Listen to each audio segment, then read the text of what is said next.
Olá, gente. Professor Marcos Dominici aqui, professor de arte, e hoje a gente vai dar uma finalizada naquele assunto chamado linguagem visual. O trabalho hoje é para entender a composição, mais especificamente os elementos que são a escala, profundidade, proporção e perspectiva. Antes da gente passar para isso, é necessário que a gente entenda para que eu vou estudar isso, para que eu vou entender melhor, essa é a palavra correta, para que eu vou utilizar. Bom, meninos, uma das coisas mais complicadas que existem na hora de fazer uma prova do Enem, ou mesmo no cotidiano, é você olhar uma imagem, é você olhar alguma coisa, assistir a um filme, assistir a uma série e não saber o que você está assistindo. Então, essa leitura visual ela é importante. Professor, como é que eu vou fazer leitura visual em um filme ou uma série? Na verdade, esses conceitos que eu estou utilizando aqui, eles são os mais utilizados, principalmente na produção de cinema e audiovisual. Elementos morfológicos, elementos dinâmicos, escalares, estruturais e intelectuais. Eu não preciso ter a noção exata dos nomes deles. Eu preciso saber que eles existem e como eu posso interpretar cada um deles. Nós já falamos dos morfológicos. Ponto, linha, plano, textura, cor e forma. Busquem essas aulas na plataforma, tem lá. A gente já passou também na TV Educação e falamos sobre os elementos dinâmicos, tensão e ritmo. Na prática, o que eu estou usando hoje foi proposital. Os elementos dinâmicos da minha camisa, da minha blusa, né? Acho que é o Cebolinha. O Cebolinha está mais para cá e aí todo mundo é levado a observar aqui. Ele está grande demais justamente para chamar a atenção. Esses são os elementos dinâmicos.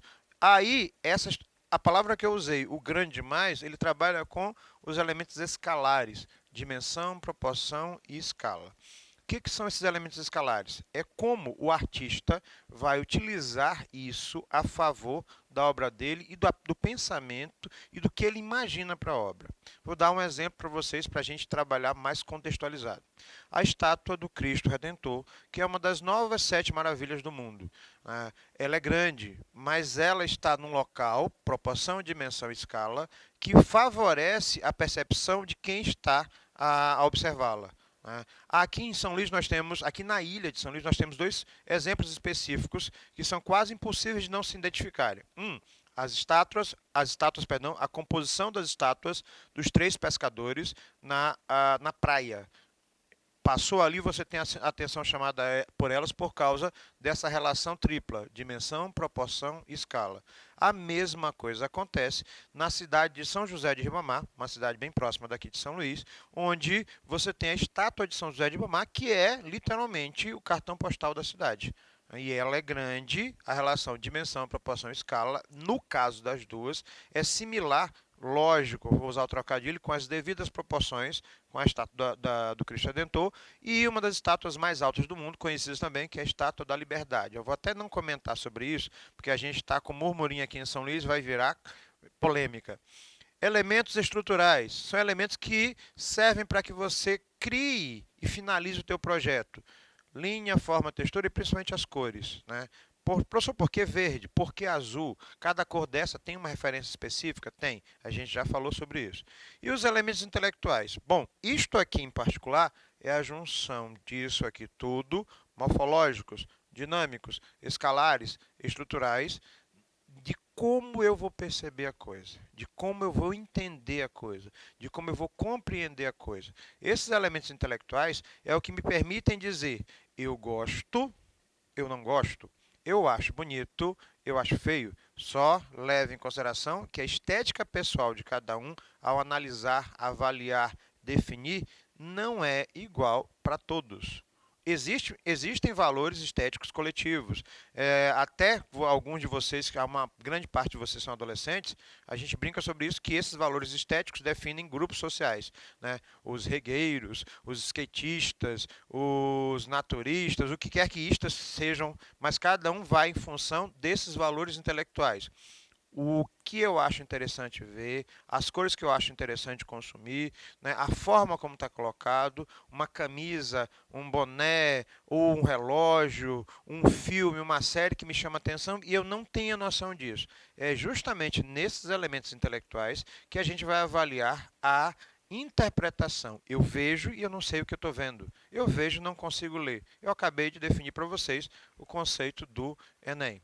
Eu sou apaixonado por grafite, o desenho, né, a intervenção, a arte urbana. E eu coloquei um para vocês aqui, justamente para colocar e instigar essa situação. Imaginem prédios mais novos, em lugares bem distintos de São Luís, onde você tem arte urbana em proporções gigantes ou em dimensões maiores. Você deixa de ter simplesmente uma obra, um desenho simples, passa a ter uma intervenção urbana, mas também passa a ter um local, literalmente, que vai virar ponto turístico da cidade. O professor tem uma loja aqui em São Luís, né, que resolveu utilizar a parede dela para fazer um grafite desse jeito. Pois é, pesquisem sobre isso. Puxem Cobra, né, Cobra Street. Talvez seja um, não, eu posso dizer porque eu sou fã, que é o melhor, mas não é um dos únicos, né? E o trabalho dele é muito conhecido. Elementos visuais, eles são capazes de modificar a forma como você vê. Eles definem, principalmente, o que você gosta ou não. Esse fator relativo, né, do elemento visual com o que você percebe, o que você gosta, o que você entende, o que você não entende, é justamente a sensação de estranhamento que você pode ter ao observar uma obra. Eu coloquei uma das esculturas do Ron Weck, um australiano, que ele trabalha com obras hiperrealistas, esculturas em particular. Ele muda muito essa questão da escala para criar no espectador a sensação de estranhamento, ou pequenas demais, ou grandes demais.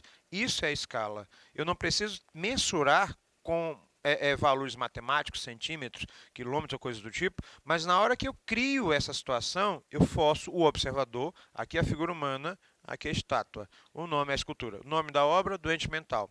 Eu chego numa galeria e vejo uma escultura no canto da galeria de um homem completamente nu, mas que visivelmente aparenta ter algum tipo de especificidade com doenças mentais. Professor, como é que o senhor chegou a essa conclusão? A minha percepção sobre a obra, ela foi, por incrível que pareça, para os pés. Não sei se algum de vocês já prestou atenção ou já passou por isso. Quando alguns de nós estão nervosos, roem unhas, mexem cabelos, mexem nariz, ajeita óculos, mas em alguns casos, quando isso não fica visível na parte superior, fecham e espremem os dedos dos pés.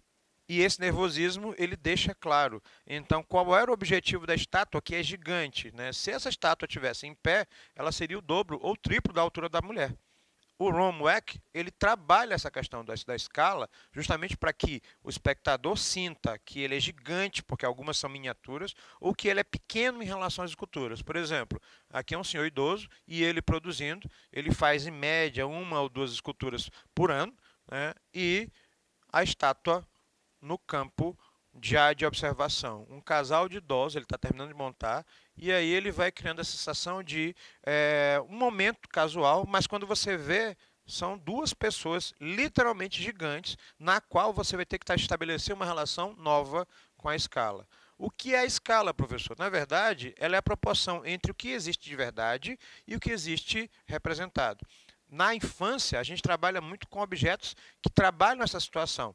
Carros pequenos, eletrodomésticos pequenos, bolas menores, bolas maiores, muda toda a consciência corporal, né? Bonecas, bonecos, casas em miniaturas e algumas áreas, inclusive profissionais como arquitetura, faz isso para que as pessoas façam em escala menor, a própria residência, o próprio prédio, a própria obra, para que a pessoa consiga visualizar em três dimensões o que ela não consegue ver mentalmente. Muitas pessoas conseguem imaginar, visualizar e entender isso num papel, mas tem gente que precisa que esse objeto seja tridimensional. Isso é a escala, certo?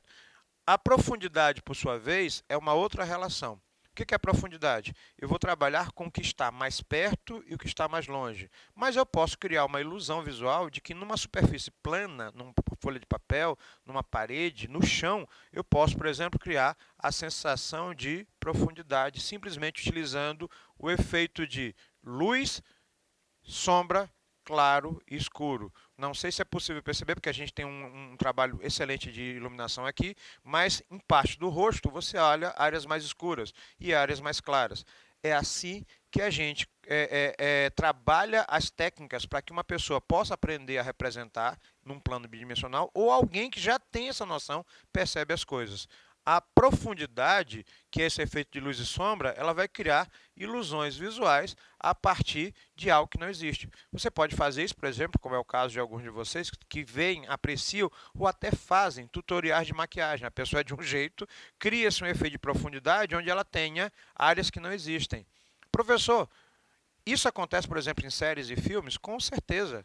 A luz, o efeito do claro escuro, o efeito das cores mais claras e das mais escuras, ela pode fazer com que uma pessoa pareça mais velha, pareça mais nova, pareça mais perto, pareça mais longe. Essa sensação de profundidade, principalmente do que eu coloquei aqui, ela é trabalhada de várias maneiras que causam também estranhamento, mas também aquela sensação de, nossa, será que isso é técnica? Por incrível que pareça, aquilo que eu falei para vocês desde o início, os elementos que nós estamos trabalhando hoje é para você entender as técnicas. Proporção. Falamos de escala, falamos de profundidade. A proporção é uma relação que existe entre os elementos de uma composição. Uma folha de papel, sulfite, tamanho A4, a folha comum, certo? Aí alguém pede para desenhar, a pessoa coloca um desenho desse tamanhinho no meio da folha. Vamos trabalhar a questão de proporção. Será que no meio da composição era melhor? Será que o objetivo era realmente fazer esse trabalho menor ou criar uma sensação de figura e fundo com mais espaço? Bom, isso depende quando o artista já tem a noção do que é essa proporção. Mas, quando você está nesse processo inicial, o ideal é que você consiga equilibrar a proporção. Então, a folha está aqui, eu vou desenhar a figura ou começar a representar bidimensionalmente essa figura numa proporção onde ela pareça mais visível. Eu, por incrível que pareça, sempre digo para os alunos que estão começando, desenhem em tamanho grande. Quanto maior o desenho, mais fácil é de eu consertar os erros. Os desenhos menores, por incrível que pareça, eles são os mais difíceis, né? Parece que ele é pequenininho porque desenhou rápido, mas ele exige mais detalhe. Então, existe muito mais concentração. Quer um macete? Né? Comece desenhando grande. Depois você aprende a reduzir a proporção ou aumentar a proporção e, nesse caso, a escala. Certo? Proporção áurea. Isso aqui foi criado na Grécia Antiga e Leonardo da Vinci se apoderou gigantescamente. Professor, número de ouro, número áureo, seção áurea, entre outros. Eu vou explicar para vocês da maneira mais simples. A altura da minha cabeça, né, e do meu intérprete também, que vai fazer isso agora, até o chão. A altura do meu umbigo até o chão. Os gregos, parece que não tinham nada que fazer da vida, pegaram essa primeira altura e chamaram de x, a altura da cabeça até o chão. E a segunda altura do umbigo até o chão chamaram de y. Aí dividiram um pelo outro, eu vou olhar a aula de matemática, né, e descobriram que essa divisão é um número que eles chamaram de φ, 1,61 aproximadamente. Não tiveram o que fazer da vida, descobriram que existe nas flores, colmeias, insetos, pétalas, folhas, árvores, animais. Nossa, e aí eles chegaram à conclusão, os gregos, de que este número tinha vindo dos deuses. Leonardo da Vinci, no Renascimento, se apoderou e a Mona Lisa é feita em cima de um retângulo que tem a altura x e a altura y. Porque na Grécia, esse retângulo gerado, né, era a base para se fazerem os templos. Não tiveram o que fazer da vida, descobriram que o universo tem uma espiral específica, perfeita, a partir desse número de ouro. Eu não vou viajar nisso aqui, senão a gente vai parar muito, demorar muito. Por quê? Porque tem muita consideração a se fazer. De qualquer forma, essa proporção é considerada pela arte e pela geometria, pela matemática, como uma proporção perfeita, ou número de ouro, o número mágico. Os gregos eram bons. Né? Como é que você utiliza isso na prática? Bom, vamos falar a língua de vocês que curtem, que consomem mais animes e mangás. Na Grécia, a gente utilizava 8 cabeças. Cabeças como assim? Bom, eu estou colocando a cabeça da personagem bem aqui. Os animes, em alguns casos, utilizam até 9. Eu vou pegar a folha de caderno de vocês, o caderno comum, dividir em 1, 2, 3, 4, 9 partes. Se eu quiser desenhar um personagem infantil, 2 cabeças. Um personagem que ainda é criança, 3. Quando eu vou partindo para a adolescência, 6. Quando eu vou chegar à fase adulta, 9. E eu vou utilizar justamente o tamanho da cabeça. É assim que é feito o processo de proporção. Da proporção, a gente passa para a perspectiva. O que é perspectiva? A perspectiva, na verdade, é a capacidade que eu vou ter de representar alguma coisa onde ele tenha altura, largura e comprimento, certo? O comprimento sempre é a maior dimensão. Quando eu consigo fazer um objeto numa superfície bidimensional parecer ter essas três dimensões, isso é perspectiva. Na prática, a palavra significa eu vou projetar alguma coisa que ainda não existe.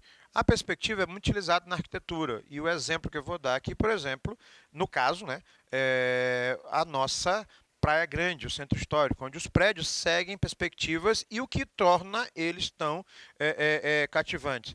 Professor, o que é perspectiva? Vocês estão vendo essas linhas vermelhas? São justamente elas que dão noção de perspectiva.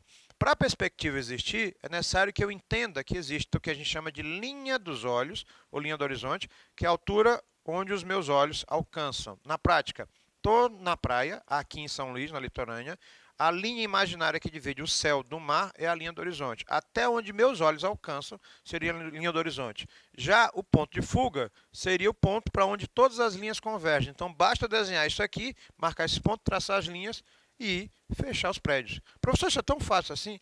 Técnica.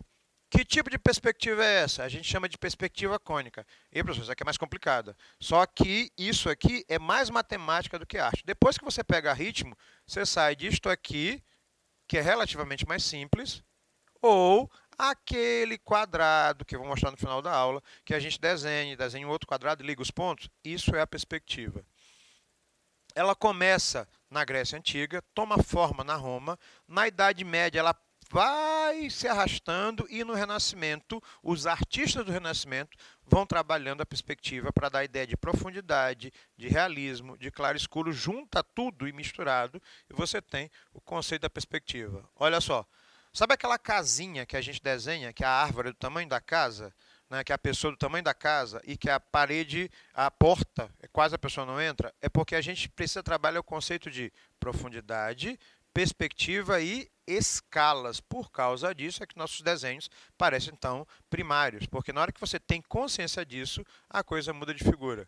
No estilo barroco, a coisa foi trabalhada. No século XIX, de maneira geral, a coisa foi trabalhada. Hoje, artistas usam perspectiva, usam, mas o conceito é mais técnico, né, e mais amplo do que a gente possa imaginar.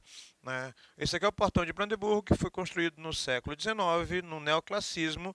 E como você entende a perspectiva? Quem o desenhou fez isso aqui de frente, que a gente chama de perspectiva cônica ou oblíqua com um ponto de fuga. Mas ela pode ter, por exemplo, né, só para repetir, a linha do horizonte, onde meus olhos alcançam, a árvore maior e a árvore menor, a sensação de profundidade, o ponto de vista de onde eu estou, porque se eu mudar de lugar, eu vou mudar o meu ponto de vista, e o ponto de fuga.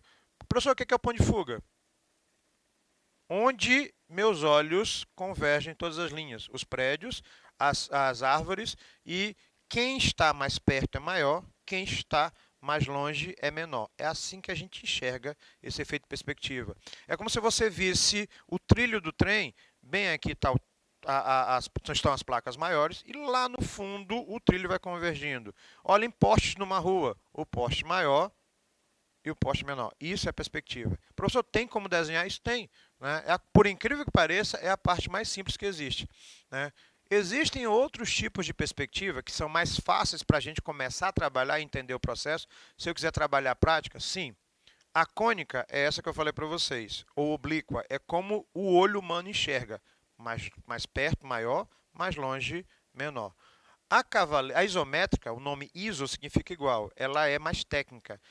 Ela é muito usada na indústria, na mecânica, produção de peças. Se você medir com uma régua, todas as dimensões são iguais ao objeto. Então, ela é uma perspectiva exata e industrial para esse processo. Ela fica interessante para a arte? Talvez, dependendo de como você utilizar.